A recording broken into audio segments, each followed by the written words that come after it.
ሸዋጩ ምኞት መዳን ካለባት አይደለም ቤቱ ድርጅቱን ይሸጣል። ወይዘሮ ሩማን የባሏን ስልኩን ለማግኘትና የኤልሳን አድራሻ ከስልክ ላይ ለመውሰድ ስትል ቡና አድርጋው የማታቀውን አቀራርባ ትጠብቀዋለች። ዶክተርም ከስራ ሲመለስ ቤቱ ቡና አቀራርባ ወንበር ላይ ቁጭ ብላ ቡናው ጋር ስትጠብቀው ግራ ተጋባ።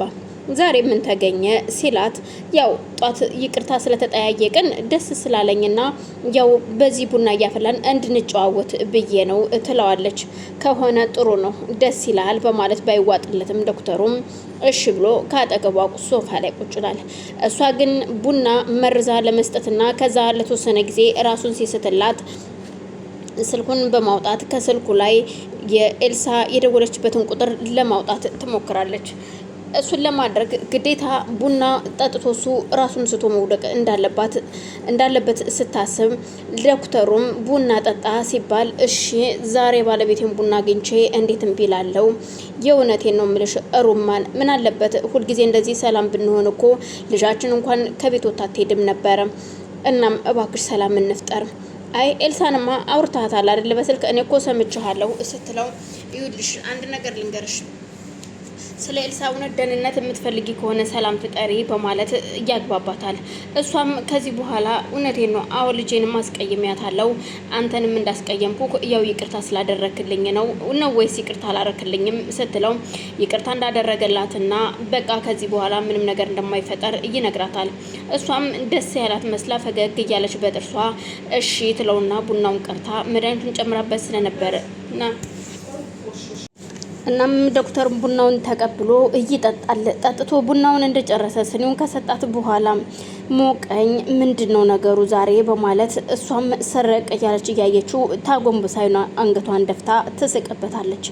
ዶክተሩ ምኑም ያልገባው እየጠጣው መድኃኒት እንደሆነም ስላላወቀ ምንድነው ሞቀኝ እያለ ጃኬቱን ከወለቀና ሸሚዙንም ሊያወልቅ ሲል ራሱን ስቶ ይወድቃል። በዛን ሰዓት ነበር አየህ እኔን በፍጹም ማንም ሊያሞኘኝና ሊያጅለኝ አይችልም። ባንተ ቤት እኔ ኤልሳን አላየኋትም አልሰማሁም አሉ ስታወራ።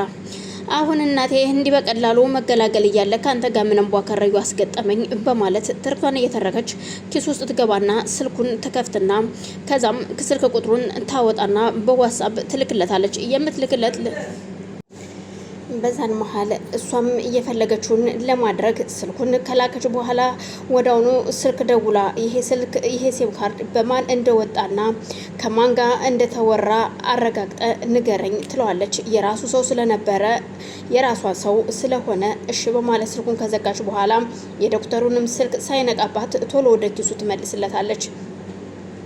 በዛን መሀል የበረከት እናት ምኞትን ወደ መኝታ ቤቷ በመሄድ አንቺ እየተረገምሽ ከልጆች ጋር አጣላሽኝ አያያሽኝ ትላታለች። ምኞት ግራ ተጋብታ ከተኛችበት ተነስታ እቴቴ ምንድነው የተፈጠረ ነገር አለ እንዴ የማላቀው ስትላት ምን ያልተፈጠረውን አትጠይቂኝም እንዴ አንቺ ከዚህ ቤት ካገባ በኋላ ምን ሰላም አለ? ሰላም እኮ ኑሮ አያውቅም እዚህ ቤት እድሜ ላንቺ የሰው ልጅ ገድ ይዞ ይገባል። አንቺ ደግሞ ጸብ ይዘሽ ገባሽ ቤተሰቦች ጋራ እንድጣላና እንድያያዝ አደረግሽኝ በማለት በነገር ስትወጋት ከዚህ ቤት እንድጠፊ ይፈልጋለሁ ልጄን እንዳታገኙ ከዚህ በኋላ ከልጅ ጋር እንድትገናኝ አልፈቅድልሽም።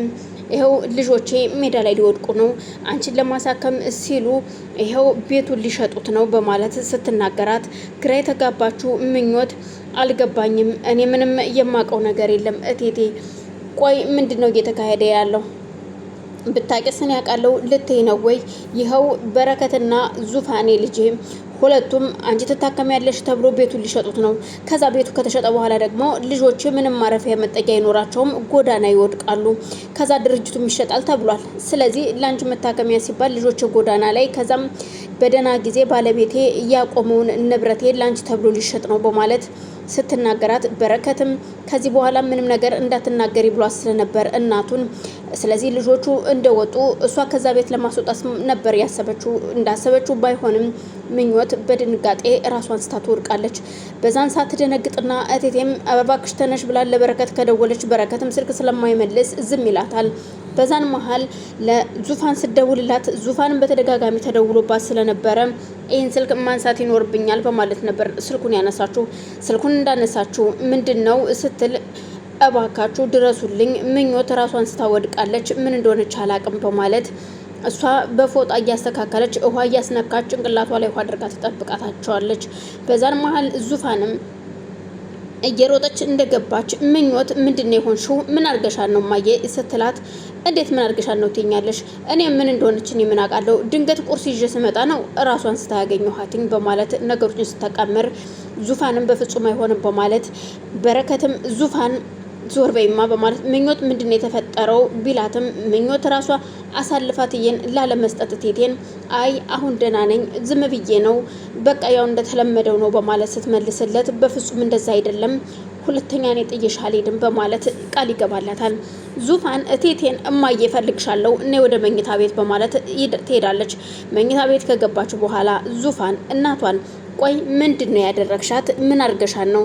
ልጅቷ ምንም ያለ ምክንያት እንደዚህ ልትሆን አትችልም ብትላትም እኔ ምን ላድርጋት እችላለሁ? ምን እያልሽ ያለሽው አንቺ ልጅ በማለት ስትናገራት እናቴ የሆነ ነገር አድርገሻታል፣ ግን እውነቴን ነው የምልሽ እንደዚህ ባታደርጊ ጥሩ ነው። ምክንያቱም ነገ ጧት አንቺ የሚገጥምሽን አታውቂም፣ እኛም ልንታመም እንችላለን ነገ ጧት።